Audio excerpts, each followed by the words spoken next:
Hey, welcome back, guys. So today on this video, we are talking about your Teachable account, and more specifically, I'm going to quickly answer a question I keep getting a lot on my other video, and that is, how do you add a video into your Teachable course? So let's go ahead and talk about this. First off, guys, real quick video, not too many steps involved, so be sure to stick around to the end of the video. But why would you want to add video into your Teachable course anyways? Well, that's pretty easy. If you're running an online business, you know that offering courses to your audience is a great way to monetize. And rather than just having text and pictures, you can add videos in that makes it a lot more engaging. Whatever the case is, it's a pretty easy process. It's handled here in your Teachable dashboard. Check my video description. I'll try to leave the written instructions there as well. But I've already logged into my Teachable account, and this is the home screen. Now here on the home screen, if you want to add a video into your Teachable course, there's a few different ways you can do it. First, what you want to do is you want to click on courses here on the left. Once you do that, you're going to end up seeing all of the courses you have in Teachable. You can see I just have this one, and you want to click into the course. So just click on the name, and that way you can get to the editor. Okay, once you do that, you're going to see the curriculum preview. So for this particular course, you can see I have different chapters based on the region. So Chinese food, Mexican food, Italian food.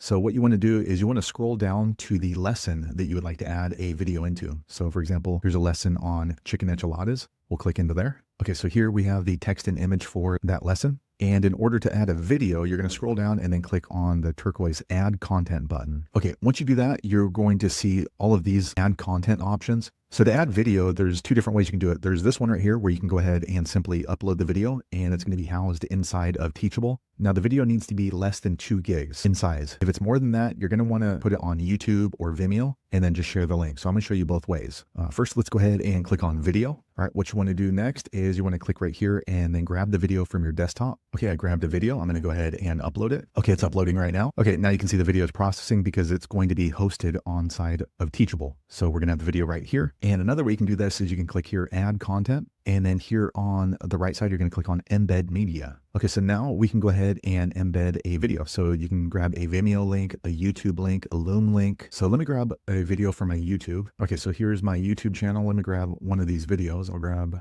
this one right here. Okay, so here's a video. Now, one thing I want to let you know is you don't have to have your own video. This can be any video, whether it's yours or not, as long as they have the share feature. So for example, right here, we'll click on share. And then here's the link. We want to copy that link, and you can grab it from another creator as well, as long as they have their video public. And then we're going to go back here to our Teachable, and we're going to paste in the link here, and then we're going to click on embed. Okay, quick second later, the page refreshes. So as you can see, we now have a video that we embedded right here. And then also we have a video that we added. Now this one is being housed or hosted inside our Teachable account. So you just choose whichever one you want to apply to your Teachable course. So as you can see, if you upload, it's going to be a little bit longer because you have to wait for it to upload into Teachable. So now, as you can see, it's ready. So there you have it, guys. If you're wondering how to add a video into your Teachable course, that's the easiest way I had to do it. If you know an easier way, be sure to leave a comment below. Let the rest of us know how you did it. Hopefully you found that video useful. If so, click thumbs up or maybe consider subscribing to my channel, and I hope to see you on the next video. Thanks again for watching.